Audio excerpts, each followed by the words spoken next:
غمازة الشفايف هو مطلب كثير للنساء عشان بيعطي الشفة اللي تحت شكل مقصوم، والشكل المقسوم هذا بيزود شكل جاذبية الشفايف عند بعض النساء.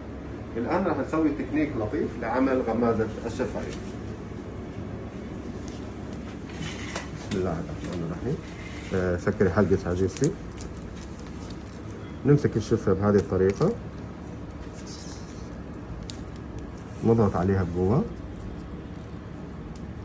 ونأخذ الطريقة هذه.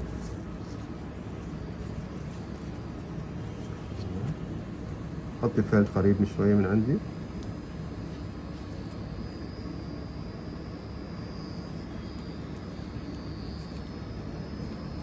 صحيح. أهم شيء الضغطة تكون قوية عشان الفيلر ما يجي بمنطقة النص اللي احنا نريد انه احنا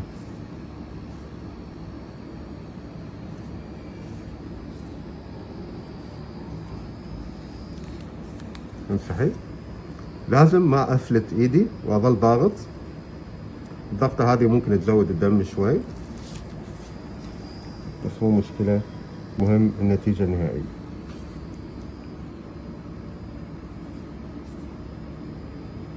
ما شاء الله. صحيح. شوف الغمازة شلون ظهرت بشكل جميل ولطيف. سدي حلقة شدة بسيطة، مو كلش، افتحي فتحة بسيطة. ملاحظين هذه المنطقة ما بها فيلر. سكري حلقة تسكيرة بسيطة.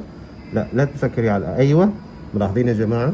شوفوا هنا في فتحة وهنا متعبى وهنا متعبى. والآن راح نضبط الوزنية ما بين يمين ويسار ونكمل الشفة السفلية. كانت هذه غمازة